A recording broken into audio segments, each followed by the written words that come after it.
नमस्कार, P news की खबर दिन भर में आपका स्वागत है। आइए नजर डालते हैं आज की ताजा तरीन खबरों पर। बंगाल हिंसा के खिलाफ बुलंदशहर में भी भाजपाइयों ने दिया धरना। टीएमसी के खिलाफ भी की नारेबाजी। राष्ट्रपति के नाम सौंपा ज्ञापन।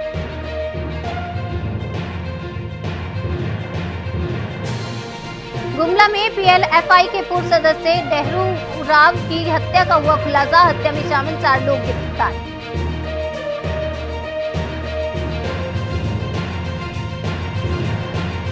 मुख्यमंत्री हेमंत सोरेन ने अस्पताल का ऑनलाइन किया उद्घाटन। 250 बेड और 20 ऑक्सीजन पाइपलाइन युक्त बेड शामिल। सोरेन ने प्रवासी मजदूरों के लिए भी फैसला लिया है।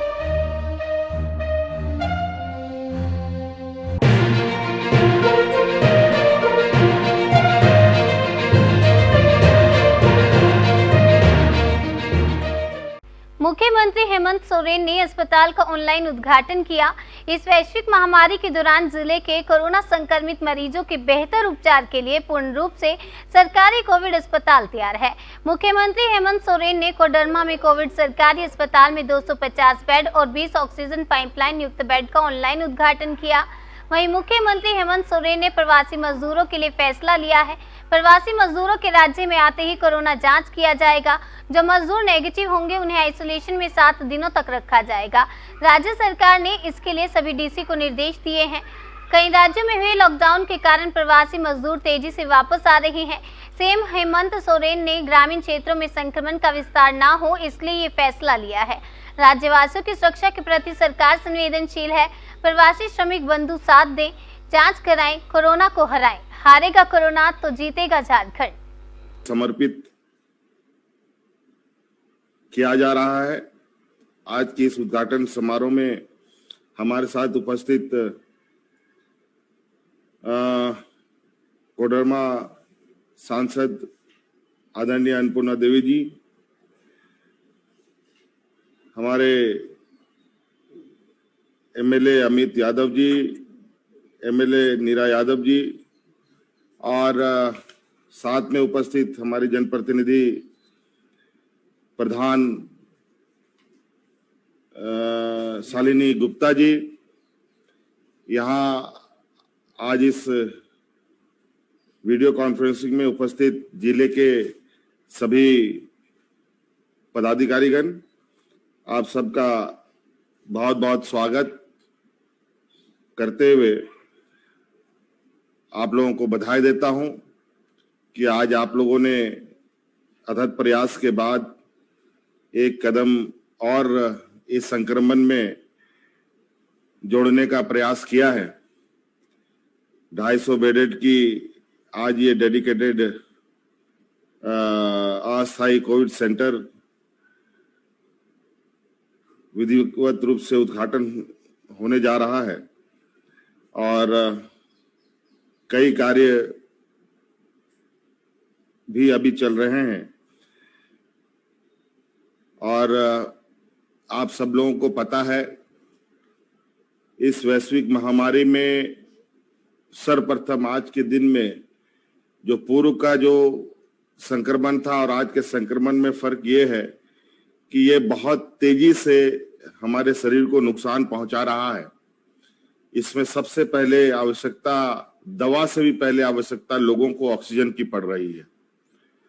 उसके बाद दवाई का सिलसिला प्रारंभ होता है और इसको लेकर के सरकार ने लगातार कोविड बेड उपलब्ध कराने के दिशा में नई कड़ियां जोड़ने में लगे हुए हैं और रांची की जो आपको खबर हमेशा आती रही होगी, जमशेदपुर, धनबाद की खबर आती रही होगी, अब धीरे धीरे हम लोगों ने ऑक्सीजन युक्त बेड को डिसेंट्रलाइज करने के विभिन्न जिलों में भी इसकी उपलब्धता सुनिश्चित की है और उस पर और भी उसमें बढ़ोतरी करने का भी कार्य लगातार चल रहा है और आज इस क्रम में ऑक्सीजन युक्त 110 बेड और अतिरिक्त जो बेडों में कार्य चल रहा है, इससे निश्चित रूप से आपके जिले में अभी संक्रमित लोगों को इसका लाभ मिलेगा। जैसे कि आपने बताया लगभग 80-82 ऑक्सीजन युक्त बेड ऑलरेडी ऑक्युपाइड है और हो सकता है कि इसके अभी शुभारंभ के बाद से बहुत तेजी से ये भी ऑक्युपाइड होकर कि ये भी अब एग्जॉस्ट की स्थिति पर आ जाए। लेकिन इसके अलावा हमें और भी चीजों पर आगे बढ़ना है और निश्चित रूप से धीरे धीरे सभी इस संक्रमण का उतार चढ़ाव पर नजर हम लोगों ने बनाए रखा है और जैसे जैसे ये संक्रमण ये कहें कि ये चुनौती हमारे सामने आएगी वैसे वैसे हम लोग उसको मैनेज करने की कोशिश भी करेंगे। तो इसलिए अभी आज बहुत कुछ कहने की आवश्यकता नहीं है और मैं जिला प्रशासन से एक और कहना चाहूंगा कि शायद आप लोगों को ये आदेश निर्गत हो चुका होगा कि शहरी क्षेत्र के अलावा जो हमारा ग्रामीण क्षेत्र है जहां इस संक्रमण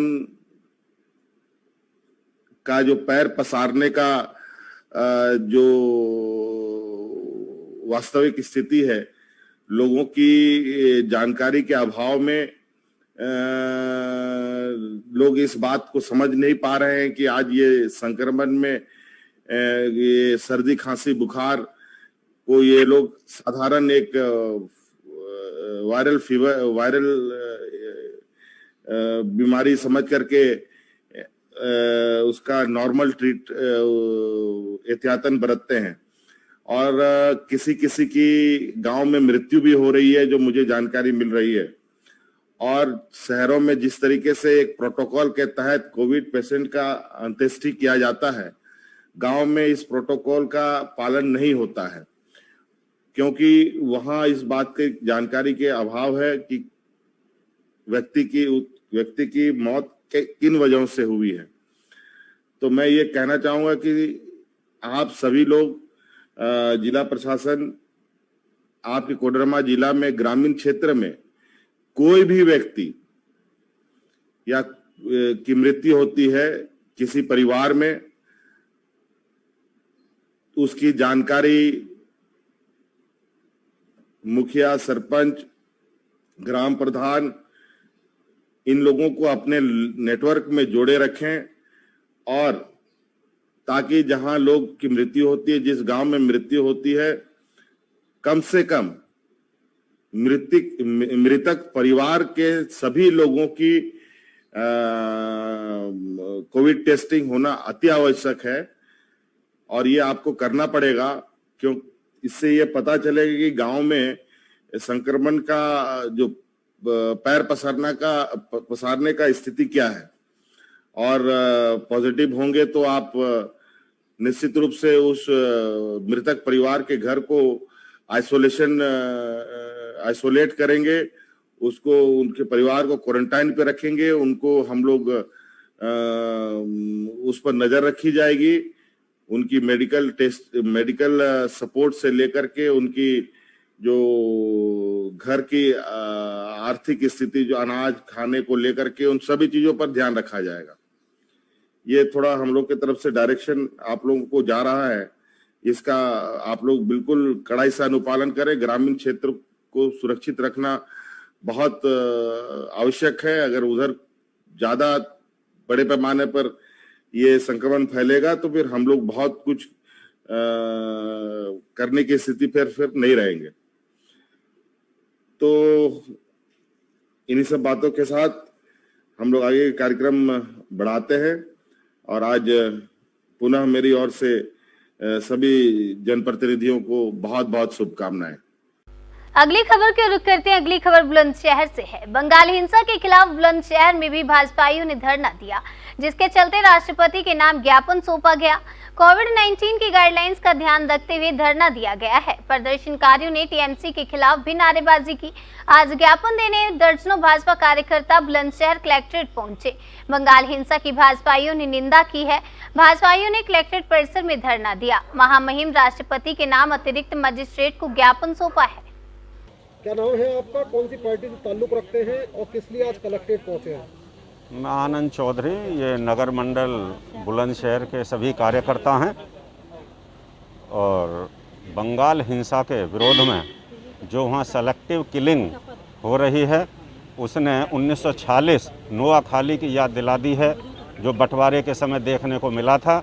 आज भी वही शीर्ष नेतृत्व टीएमसी के माध्यम से भाजपा के कार्यालयों को टारगेट किया जा रहा है, भाजपा कार्यकर्ताओं को सेलेक्ट चिन्हित कर करके उन्हें मारा जा रहा है। इसके विरोध में आज हम यहाँ राष्ट्रपति महोदय को ज्ञापन देने के लिए आए हैं। आगे ये आंदोलन किस तरह जारी रहेगा आपका? ये तो शीर्ष नेतृत्व का आदेश था, उसके निर्देशानुसार हमने राष्ट्रपति महोदय को ज्ञापन दिया है। पूरे देश में हर मंडल स्तर पर 15 से 20 कार्यकर्ता कोविड नियमों का पालन करते हुए अपना ज्ञापन प्रेषित कर रहे हैं, धरना दे रहे हैं। अपर पुलिस अधीक्षक नगर मिर्जापुर द्वारा उप जिलाधिकारी, सदर क्षेत्राधिकारी, नगर प्रभारी निरीक्षक कोतवाली शहर, कोतवाली, कटरा व पुलिस बल के साथ लॉकडाउन का प्रभावी अनुपालन सुनिश्चित कराए जाने व वैश्विक महामारी कोविड-19 के बढ़ते प्रसार के दृष्टिगत शहर के कोतवाली शहर, मुकेरी बाजार, डंकिनगंज, शुक्लहा सहित संपूर्ण शहर में भ्रमण कर आमजन को वैश्विक महामारी से रोकथाम हेतु सोशल डिस्टेंसिंग बनाए रखने, मास्क पहनने व सैनिटाइजर का प्रयोग करने, लॉकडाउन व शासन जिला प्रशासन द्वारा कोविड-19 से रोकथाम हेतु जारी निर्देशों का पालन करने की अपील की गई तथा संक्रमण से बचाव हेतु जागरूक किया गया। बेवजह बाहर निकलने वाले व्यक्तियों, वाहनों की चेकिंग की गई है। इस दौरान चौकी प्रभारी वासलीगंज, चौकी प्रभारी मुकेरी बाजार मौजूद रहे। पी न्यूज के लिए मिर्जापुर सिटी से निजामुद्दीन की रिपोर्ट। खगड़िया में बढ़ते कोरोना संक्रमण को देखते हुए बिहार में 15 मई तक लॉकडाउन की घोषणा के बाद बिहार के पंचायती राज मंत्री सम्राट चौधरी खगड़िया जिला के गोगरी रेफरल अस्पताल पहुंचे, जहां उन्होंने गोगरी रेफरल अस्पताल में जाकर विधि व्यवस्था का निरीक्षण किया। पंचायती राज मंत्री ने कहा कि गोगारी रेफरल अस्पताल में सारी सुविधाएं मौजूद हैं एवं ऑक्सीजन की भी कमी नहीं है। आम नागरिकों से अपील की है कि यहां आकर ही इलाज करवाएं। और आगे उन्होंने कहा कि सूबे में बिहार सरकार ने लॉकडाउन कर दिया है, ये फैसला काफी सोच विचार कर लिया गया है जो आम नागरिकों के हित में है। आम नागरिकों को रोजमर्रा की जरूरत का सामान खरीदने के लिए 7 से 11 बजे तक खरीदने की छूट मिली है। सभी को अपने घर रहने की भी हिदायत दी गई है और 2 गज की दूरी, मास्क जरूरी की पालना जरूर करें। पी न्यूज के लिए बिहार के खगड़िया से सुदर्शन कुमार की रिपोर्ट। देखिए, कमी की बात नहीं है। सरकार ने तो आज के दिन से लॉकडाउन की व्यवस्था कर दी है। अब लोगों को घर में रहना है। 7 से 11 जो है लोगों को ज़रूरत की चीज़ों को खरीदने के लिए निर्देशित किया गया है। अब पूरी तरह लॉकडाउन होगा अगला 10 दिन जो है 15 तारीख तक। बिहार के मुख्यमंत्री ने ये निर्णय ले लिया है कि बिहार में अब लॉकडाउन होगा। लॉकडाउन की परिस्थिति में हम लोग देख रहे थे तमाम जगह पर अनुमंडलीय अस्पताल में क्या कमी है, जिसके चलते हमारे मरीज क्यों नहीं वहाँ रह रहे। अभी हमने निरीक्षण किया, इसमें सबसे बड़ी चीज़ है कि सब व्यवस्था हमारा है गोगरी अनुमंडल को। ऐसा नहीं, कोई ऐसा चीज़ नहीं मिला हमको देखने को मिला जिससे कि हमको दिक्कत है। यहाँ आम लोगों को दिक्कत हो रही है। ऑक्सीजन सबसे इम्पोर्टेंट चीज़ है। यहाँ 13 सिलेंडर है और 6-6 आदमी के लिए ऑक्सीजन का मशीन लगा हुआ है, ऑक्सीजन कंसंट्रेटर लगा हुआ है। तो 6 आदमी को तो हम ऑक्सीजन खुद बनाकर यहाँ पे दे सकते हैं, इसलिए आवश्यकता नहीं है। हम तो लोगों से भी आग्रह करेंगे कि आप यहीं इलाज कराएं। आप एकदम इलाज यहाँ कराएंगे, आप स्वस्थ होकर घर जाएंगे। जिलाधिकारी व पुलिस अधीक्षक मिर्जापुर द्वारा जिला पंचायत सभागार में जनपद के संभ्रांत व्यक्तियों व मुस्लिम धर्मगुरुओं के साथ आगामी ईद त्योहार के दृष्टिगत की पीस कमेटी की बैठक की गई। जिला पंचायत सभागार में आगामी ईद पर्व के दृष्टिगत कोरोना वायरस के बढ़ते संक्रमण से बचाव हेतु जिलाधिकारी व पुलिस अधीक्षक मिर्जापुर जनपद के संभ्रांत व्यक्तियों, मुस्लिम धर्मगुरुओं के साथ बैठक की गई। पीस कमेटी की बैठक, उक्त बैठक में जिलाधिकारी व पुलिस अधीक्षक मिर्जापुर द्वारा आगामी ईद पर्व के दौरान सामूहिक कार्यक्रम न करने व मुस्लिम धर्मगुरुओं, संभ्रांत व्यक्तियों से घरों में ही तराबीह, नमाज, सहरी, इफ्तार आदि किए जाने की अपील की गई। साथ ही उक्त के संबंध में शासन के आदेशों और निर्देशों से सभी को अवगत कराया गया एवं पुलिस प्रशासनिक अधिकारी गण द्वारा इस संबंध में निरंतर अपील कर लोगों को जागरूक किया गया कि वे घरों में ही त्योहार मनाएं और समूह में इकट्ठे ना हो तथा सोशल डिस्टेंसिंग की पालना करें। धर्मगुरुओं द्वारा इस बात पर सहमति दी गई एवं सभी के द्वारा आश्वासन दिया गया कि त्योहार को कोविड-19 नियमों के अंतर्गत मनाएंगे व लोगों से त्योहार को कोविड-19 नियमों के अंतर्गत मनाने की अपील भी करेंगे। आने वाला है और अभी जो कोविड-19 है उसका प्रसार काफ़ी है और शासन के द्वारा अभी लॉकडाउन भी किया गया है, तो हमने जनपद के जो प्रमुख धर्म गुरु है उनको बुला करके उनसे वार्ता की है और उनसे हमने ये अनुरोध किया है कि वो लोगों को ये संदेश दे कि जो नमाज अदा करनी है वो घर से अदा करें, सोशल डिस्टेंसिंग का पालन करें और किसी भी प्रकार की भीड़ धार्मिक स्थलों पर नहीं होगी। और सभी ने इस पे सहमति भी दी है और सभी के द्वारा आश्वासन दिया गया है कि जो त्यौहार है कोविड नियमों के अंतर्गत मनाया जाए। गुमला जिले के करंज थाना क्षेत्र में PLFI के पूर्व सदस्य डेहरू उरांव की हत्या के मामले में उद्भेदन करते हुए करंज थाना की पुलिस ने हत्या में शामिल 4 लोगों को गिरफ्तार किया है। गिरफ्तार हत्या आरोपी मंगलदास उरांव उर्फ मातो उरांव, परमेश्वर उरांव उर्फ बाऊ, शंकर साहू और वीरेंद्र उरांव उर्फ तोता ने अपराध स्वीकार करते हुए कहा कि वे लोग डेहरू की हत्या नहीं करता तो डेहरू उन लोगों की हत्या कर देता। इधर SDPO मनीष चंद्रलाल ने गुमला थाने में प्रेस कॉन्फ्रेंस कर गिरफ्तार हत्या आरोपियों की जानकारी देते हुए कहा कि मृतक डेहरू उरांव PLFI का पूर्व सदस्य था और 8 माह पहले जेल से निकला था और क्या कुछ कहा, आइए आपको सुनाते हैं। दिनांक 2/5 को ग्राम महुआ टोली थाना करंज में एक बन्ना उरांव के कुआं से एक डेहरू उरांव का डेड बॉडी प्राप्त हुआ था, जिस पर उसकी मां सहोदरी पुलाइन द्वारा अज्ञात अपराधकर्मियों पर द्वारा हत्या करके लाश फेंकने की बात लेकर कांड दर्ज कराई थी, जिस कांड के उद्भेदन हेतु पुलिस अधीक्षक महोदय द्वारा एक टीम का गठन किया गया, जिसमें थाना प्रभारी करंज और थाना के सब इंस्पेक्टर कुंदन कुमार वर्मा और अन्य लोगों को भेजा गया था, जिसमें ये कांड अनुसंधान क्रम में कांड में संलिप्त अपराधकर्मी वीरेंद्र उरांव, परमेश्वर उरांव, शंकर शाह और मंगल दास द्वारा घटना कारित करने की बात को स्वीकार किए। उनका कहना था कि 28 तारीख को ग्राम अम्बेरा में सरहुल पर्व था, जिस पर वहाँ एक सिस्टम है कि उस पर्व में सुअर का मांस प्रसाद के रूप में दिया जाता है। इस प्रसाद के रूप में सभी को 2-2 पीस 3-3 पीस दिया जाता है। उसमें डेहरू उरांव आया और प्रसाद लेने के बाद उसने बोला कि हमको और भी मांस दो, जिस पर ये लोग नहीं दिए तो उस पर ये लोगों को जान से मारने की धमकी दिया, कहा कि तुम लोग को जान से मार देंगे, हमको और दो। वहाँ पर उस रात को सभी लोग आपस में बैठकर समझौता कर लिए। दिनांक फिक्स दूसरे दिन 29 तारीख को डेहरू उरांव इस चारों व्यक्ति से मुलाकात हुई तो बोला कि आज तुमको शराब पिलाओ, नहीं तो तुम लोग आज मार देंगे। तब ये चारों मिलकर ये बात स्वीकार की, ये प्लानिंग की कि ये PLFI का सक्रिय उग्रवादी रहा है और 8 महीना पहले जेल से छूट के आया, ये सही में हम लोग को मार देगा, जिस पर इन लोग प्लानिंग करके उसको शराब पिलाकर महुआ टोली में स्थित बन्ना उरांव के कुआं के पास लाकर मंगल दास द्वारा लिए टांगी से उसको मार के हत्या कर दिया गया और उस डेड बॉडी को चारों मिलकर कुआं में फेंक दिए। और लोग इस अनुसंधान क्रम में जिस टांगी से हत्या की गई टांगी बरामद कर दिया गया है। इस कांड का उद्भेदन त्वरित करते हुए 30 घंटा के अंदर इसका उद्भेदन कर दिया गया। सभी आरोपी गिरफ्तार कर दिए।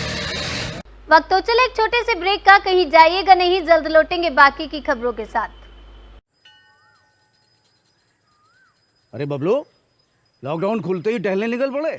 महामारी अभी फैली हुई है। सरपंच जी टहलने नहीं, काम पे वापस जा रहे हैं। तुझे डर नहीं लगता वायरस पकड़ लेगा? पहले थोड़ा बहुत डर लगता था, फिर पता चला कि अगर मैंने पूरी सावधानी बरती तो ये बीमारी होने की संभावना कम है। सबसे महत्वपूर्ण है ये मास्क। काम पर मास्क हमेशा पहनूंगा, समय समय पर हाथ धोता रहूंगा और दूसरों से हर वक्त कम से कम 2 गज की दूरी बनाए रखूंगा। खुद को, दूसरों को और अपने परिवार वालों को भी सुरक्षित रखूंगा। अरे भाई, मेरी जिम्मेदारी बनती है तुझे चेतावनी देना, सो दे दिया। जब देश के मेडिकल और स्वच्छता कर्मचारी रोज कोरोना वायरस से लड़ने का काम कर रहे हैं तो हमारी भी तो जिम्मेदारी बनती है अपना काम करने की। बबलू तुझे कुछ हो गया तो? हजारों लोग इस बीमारी को हराकर ठीक हो चुके हैं, और अगर किसी कारण मुझे ये बीमारी हो भी जाए तो सरकार ने अस्पताल में हमारे इलाज के लिए पर्याप्त व्यवस्था कर रखी है। ये घबराने का वक्त नहीं, एक दूसरे का हौसला बढ़ाने का वक्त है।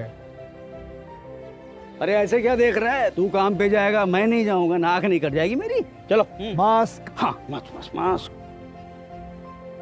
अरे नाक तो ढक लो। हाँ कोरोना वायरस से हमें लड़ाई जारी रखनी पड़ेगी, पर उससे डर कर नहीं, पूरी सावधानी के साथ डट कर चलिए। रुकी जिंदगी को आगे बढ़ाएं, देश को आत्मनिर्भर बनाएं। जय हिंद। ब्रेक के बाद एक बार फिर रुक कर लेते हैं बाकी की खबरों की ओर। गया जिला के डुमरिया प्रखंड अंतर्गत संपूर्ण लॉकडाउन का पालन नहीं करने वाले दुकानदारों की दुकानें सील की गई। प्रखंड के अंचलाधिकारी अरविंद कुमार चौधरी ने सघन जांच अभियान चलाते हुए बुधवार को 3 दुकानों को सील किया। तीनों दुकान कोरोना गाइडलाइन के नियमों का उल्लंघन करते हुए पाई गई। सभी दुकान 11 बजे के बाद भी खुली थी। श्री चौधरी ने बताया कि प्रखंड में गश्ती के दौरान डुमरिया में 2 व मैगरा 1 दुकान को 7 दिनों के लिए सील कर दिया गया है, जिसमें डुमरिया में एक फर्नीचर एवं एक श्रृंगार दुकान और मैगरा में किराना दुकान सील की गई है। उन्होंने सख्त निर्देश देते हुए सभी व्यवसायियों से ये भी कहा है कि कोरोना गाइडलाइन के नियमों का पालन करते हुए दुकानों को संचालित करें, अन्यथा नियमों का उल्लंघन करने वालों के साथ सख्त कार्रवाई करते हुए दुकानों को सील कर दिया जाएगा।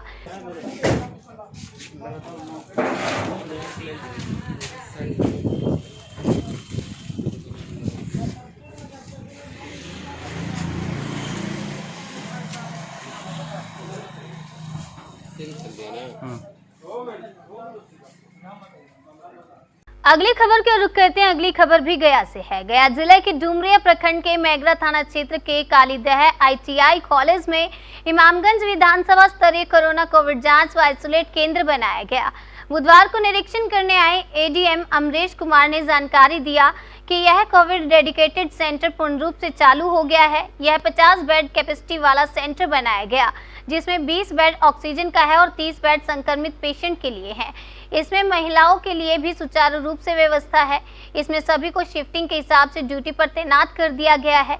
इसमें डॉक्टर जो स्पेशलिस्ट कोरोना के ही हैं, वह सुरक्षा बल की मौजूदगी में मौजूद रहेंगे। इस मौके पर उपस्थित विधायक प्रतिनिधि वीरेंद्र कुमार दांगी ने भी जानकारी दी कि यह कोविड डेडिकेटेड केंद्र पूर्ण रूप से ADM अमरेश कुमार की मौजूदगी में शुरू कर दिया गया है, जिसमें अब मरीज आकर आइसोलेट हो सकते हैं। यहाँ 24 घंटे सेवा उपलब्ध रहेगी। सभी डॉक्टर जिला से नियुक्त किए गए हैं। यहाँ 50 बेड की क्षमता वाला कोविड डेडिकेटेड सेंटर बनाया गया है, जिसमें 20 ऑक्सीजन बेड बनाए गए हैं। यहाँ स्वास्थ्य से संबंधित सभी उपकरण मौजूद हैं। अब इमामगंज विधानसभा वासियों को कहीं दूर जाने की आवश्यकता नहीं। कोरोना कोविड पेशेंट निर्भीक आकर आइसोलेट हो सकते हैं। यहाँ उनके खाने की भी उत्तम व्यवस्था कराई गई है और बिल्कुल साफ सफाई के साथ इलाज भी किया जाएगा। उन्होंने गया जिलाधिकारी समेत बिहार के पूर्व मुख्यमंत्री श्री जीतन राम मांझी का आभार व्यक्त करते हुए कहा कि आपकी ही वजह से आज इमामगंज विधानसभा वासियों को एक कोरोना डेडिकेटेड सेंटर उपलब्ध हो पाया है, जहां ऑक्सीजन समेत बेड की भी उत्तम व्यवस्था हो पाई। इस मौके पर मौजूद निजी क्लिनिक के डॉक्टर कैलाश प्रसाद ने भी माननीय बिहार के पूर्व मुख्यमंत्री श्री जीतन राम मांझी का आभार व्यक्त किया और कोरोना के लक्षण और उससे सुरक्षित रहने की भी कई टिप्स बताए। इस मौके पर डुमरिया प्रखंड स्वास्थ्य प्रभारी धर्मवीर प्रसाद, मैगरा थाना के SI रामाशीष कुमार के साथ सोशल वर्कर पंकज कुमार वर्मा आदि मौजूद थे। अगली खबर साहिबगंज से है। बरहरवा रेलवे स्टेशन परिसर में बरहरवा प्रखंड कमेटी भारतीय जनता पार्टी द्वारा पश्चिम बंगाल में विधानसभा चुनाव के बाद भाजपा के कार्यकर्ताओं के साथ दुष्प्रभाव एवं हत्या का ममता बनर्जी के गुंडाराज का परिचय है। भाजपा के जिला महामंत्री कुसुमाकर तिवारी ने बताया कि भारतीय जनता पार्टी के कार्यकर्ताओं के साथ मारपीट व हत्या एवं उनके संस्थानों में तोड़फोड़ एवं महिलाओं के साथ छेड़छाड़ जैसी घटनाएं दुर्भाग्यपूर्ण स्थिति में आतंक का राज ममता की सरकार में देखने को मिला है, जिसकी निंदा भारतीय जनता पार्टी करती है। नगर अध्यक्ष श्यामल दास ने कहा कि पश्चिम बंगाल में आए दिन हिंसा, आगजनी, लूटपाट एवं हत्या जैसी घटना लोकतंत्र की हत्या है। भाजपा केंद्र सरकार से पश्चिम बंगाल में राष्ट्रपति शासन लगाने की मांग कर रही है। बंगाल में राष्ट्रपति शासन लागू करे और बंगाल की धरती को टीएमसी के गुंडों से हमें न्याय दिलाया जाए। बस इसी मांग के साथ मैं अपनी बात रखता हूँ। जय हिंद, जय भारत। भारतीय जनता पार्टी के कार्यकर्ताओं ने यहाँ विरोध प्रदर्शन किया है और हम भारत सरकार से मांग करते हैं कि जिस तरह भारतीय लोकतंत्र को बहुमुहान किया जा रहा है बंगाल में, इसका भारतीय जनता पार्टी विरोध करती है और ये मांग करती है कि तत्काल वहाँ की सरकार को बर्खास्त किया करके वहाँ पे राष्ट्रपति शासन लागू किया जाए, क्योंकि हम देख रहे हैं जब से बंगाल में चुनाव की घोषणा हुई है तब से लेकर आज तक वहाँ पर भारतीय जनता पार्टी के कार्यकर्ताओं को चिन्हित करके उनकी हत्याएं की जा रही है, जो सरासर गलत है। राजनीति में हिंसा का कोई स्थान नहीं है। राजनीति एक लोकतांत्रिक पर्व है जो हर 5 साल में इस देश में मनाया जाता है, लेकिन टीएमसी के गुंडों के द्वारा ममता। खगड़िया जिला के बेलदौर प्रखंड के बेलदौर बाजार में अधिनियम 51 एवं धारा 188 के तहत संजय अग्रवाल के कपड़े की दुकान एवं श्री कृष्ण वस्त्रालय को प्रखंड विकास पदाधिकारी शशि भूषण कुमार सिंह एवं अंचलाधिकारी अमित कुमार तथा थाना अध्यक्ष शिव कुमार यादव की उपस्थिति में 2 कपड़े की दुकान को सील कर दिया गया। वहीं प्रखंड विकास पदाधिकारी शशि भूषण कुमार सिंह ने बताया कि कपड़े की दुकानों में कपड़े बिक्री किए जा रहे थे, जो आपदा अधिनियम के तहत नियम को तोड़ा है, जो 5 मई से 15 मई तक संपूर्ण लॉकडाउन है, जो आवश्यक सामग्री की दुकानें छोड़कर अन्य दुकानें नहीं खोली जाएं। वह 2 कपड़े की दुकानदार ने बिहार सरकार की गाइडलाइन की अवहेलना की है, उन पर कानूनी कार्यवाही करते हुए दुकानों को सील कर दिया गया है। पी न्यूज के लिए बिहार के खगड़िया से सुदर्शन कुमार की रिपोर्ट। सर बेलदौर बाजार में सर कितने दुकानें पर कार्रवाई हुई है? सर 2 दुकानें पे कार्रवाई हुई है, 2 दुकान को सील कर दिया गया है। प्रखंड विकास पदाधिकारी, अंचलाधिकारी और थाना अध्यक्ष बेलदौर के उपस्थिति में 2 दुकान को सील कर दिया गया। ये दुकानें कौन कौन सी दुकानें थी सर? दोनों ही दुकान कपड़ा का ही थे। दोनों दुकान में कई लोग अपना सामग्री का क्रय कर रहे थे, उनको क्रय करना नहीं था। चूँकि बिहार सरकार के द्वारा 15 मई तक के लॉकडाउन पूर्णतः लगा दिया गया है और जिला प्रशासन का सख्त निर्देश है कि आवश्यक सामग्री के अलावे और किसी प्रकार का दुकान नहीं खोला जाए। अतः कपड़े के दुकान वालों ने नियम को तोड़ा है, अतः उनको दुकान को सील कर दिया गया। आपका शुभ नाम सर? मैं शशि भूषण कुमार, प्रखंड विकास पदाधिकारी। अगली खबर हरदोई से है। जनपद के आजाद नगर निवासी एक वृद्धा का निधन हो गया था। परिवार में लाचार पति और 2 बेटी व 1 बेटे के अलावा कोई नहीं था। ऐसे में परिवार के सामने अंतिम संस्कार नहीं कर पाने का संकट खड़ा हो गया था। कोरोना महामारी के चलते आसपास के पड़ोसियों ने भी पीड़ित परिवार की मदद करने में कोई दिलचस्पी नहीं दिखाई। सूचना मिलने पर आत्म संतुष्टि मिशन के संरक्षक और जनपद के प्रख्यात समाज सेवी राजवर्धन सिंह राजू भैया ने स्वयं जाकर शव का अंतिम संस्कार कर परिवार को मदद पहुंचाई। हरदोई जनपद में सामाजिक कार्यों के लिए लोकप्रिय राजवर्धन सिंह राजू भैया की संस्था ने बुधवार को फिर एक बार असहाय परिवार का सहयोग किया। मामला शहर के आजाद नगर मोहल्ले का है। यहाँ स्थानीय निवासी मक्का लाल की पत्नी 65 वर्षीय श्रीमती लड़ैती देवी का मंगलवार रात 1 बजे निधन हो गया था।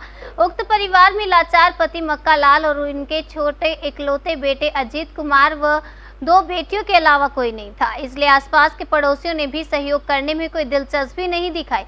अंतिम संस्कार करना तो दूर, कोई पड़ोसी अथवा रिश्तेदार देखने तक नहीं आया।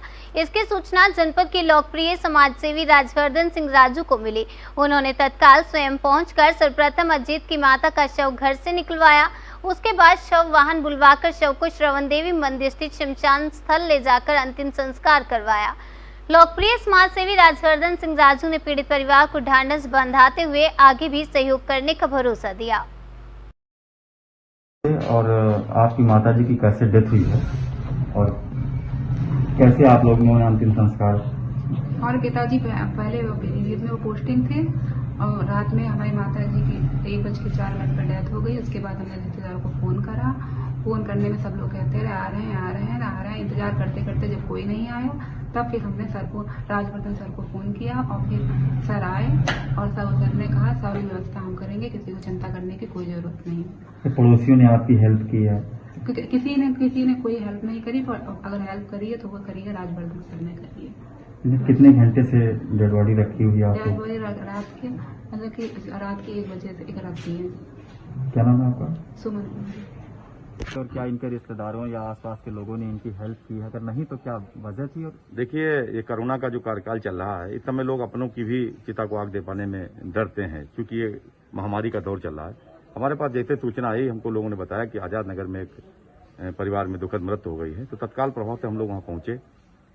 देखा जाके ऊपर एक बुजुर्ग माता जी मृत अवस्था में पड़ी हुई थी।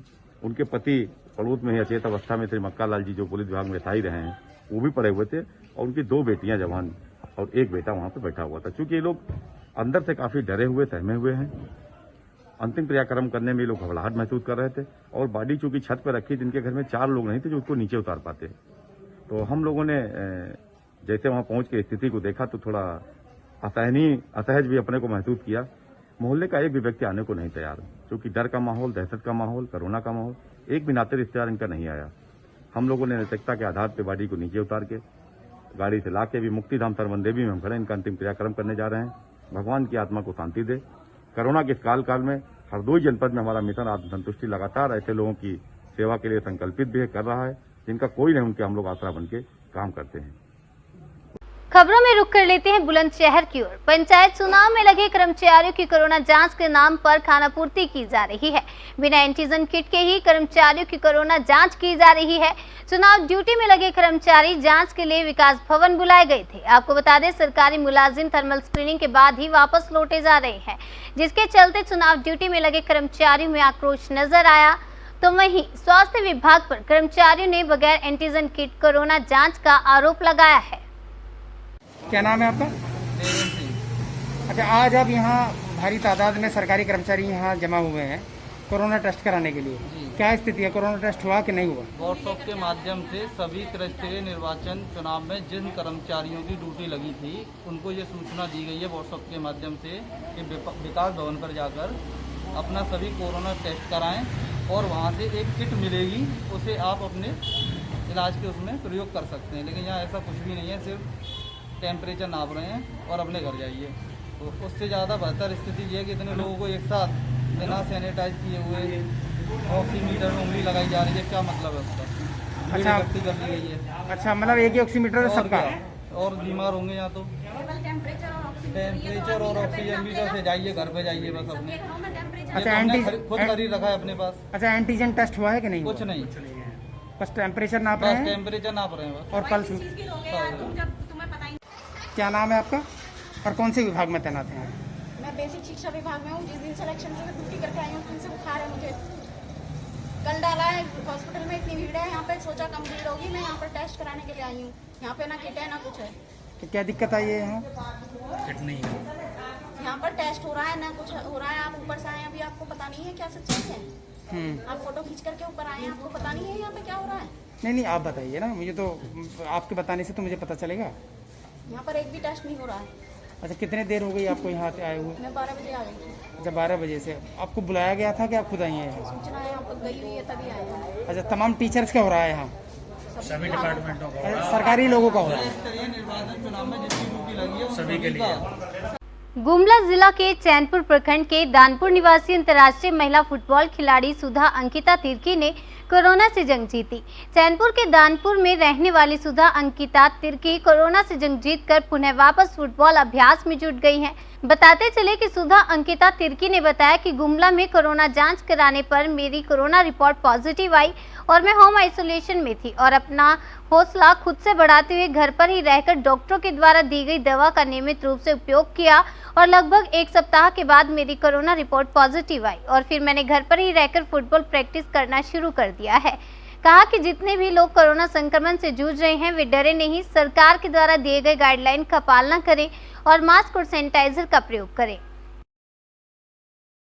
अंकिता तिर्की अंडर 17 अंतर्राष्ट्रीय फुटबॉल खिलाड़ी हूँ। मुझे कोरोना हुई थी।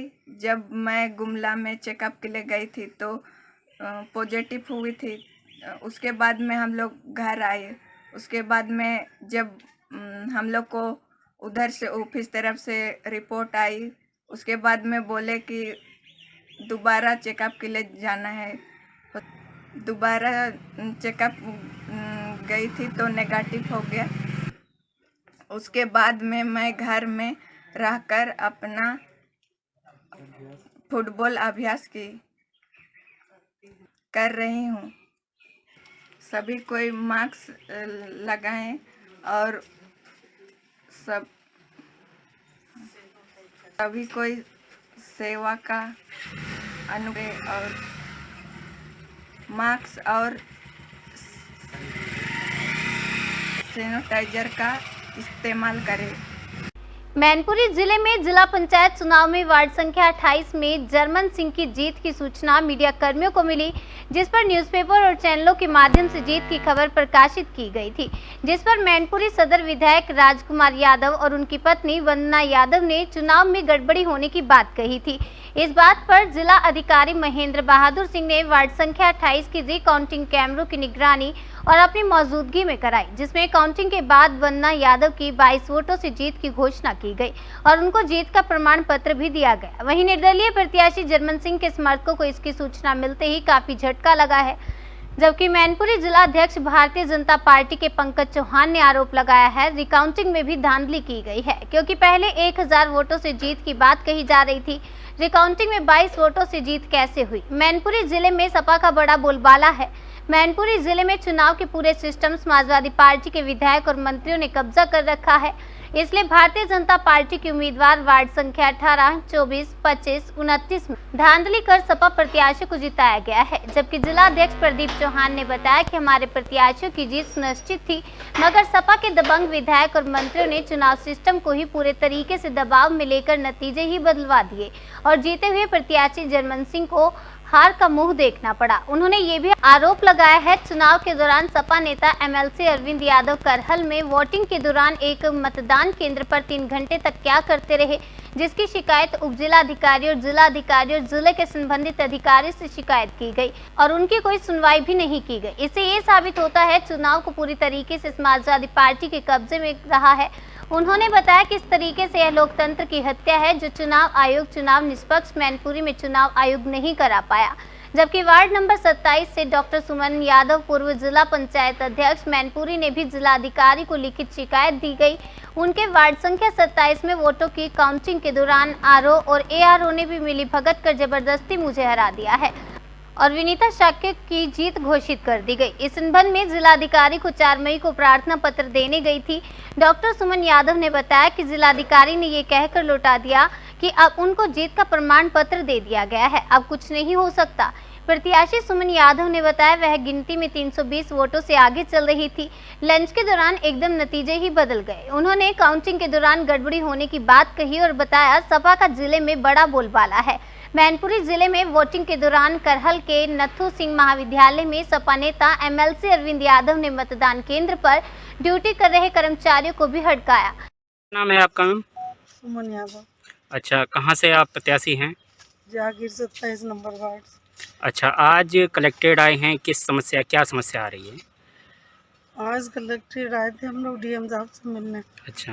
और हमारे समाजवादी पार्टी के सांसद प्रतिनिधि देवेंद्र सिंह यादव और किशनी विधायक ब्रजेश कठेरिया और मैं तीनों लोग मिलके डीएम साहब से मिले थे जी। एक एप्लीकेशन हमने दी ये वाली कि हमारे यहाँ इस तरह से जो है उसमें धांधलगर्जी हुई है आरओ के द्वारा, तो इसको काउंटिंग मेरी द्वारा करा दी जाए, तब तक सर्टिफिकेट रोक दिया जाए जी।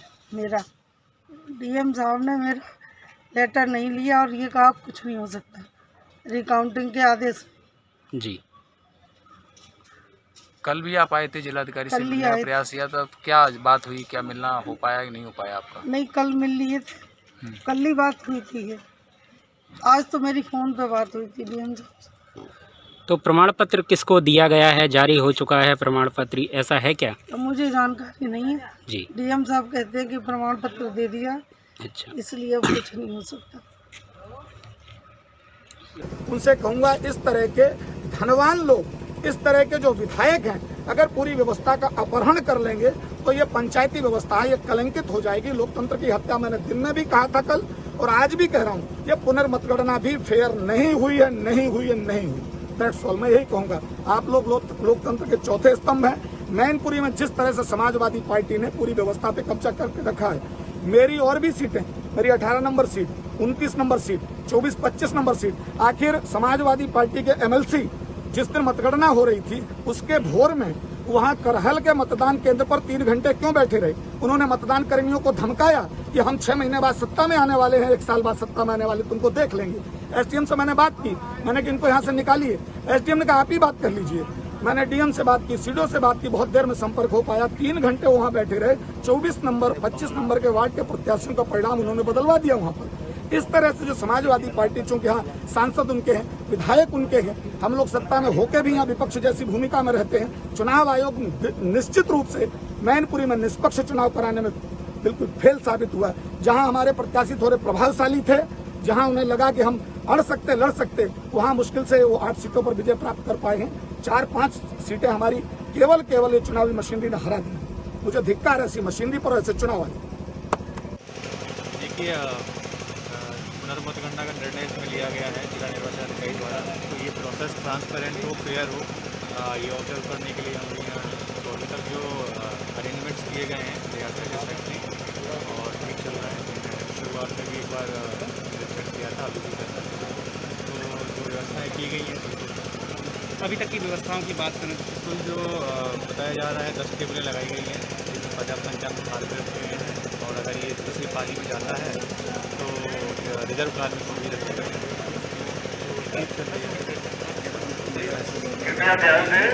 देश दुनिया की तमाम ताज़ा तरीन खबरों के लिए बने रहिए हमारे साथ और देखते रहिए P न्यूज़, खबरों का बादशाह। नमस्कार।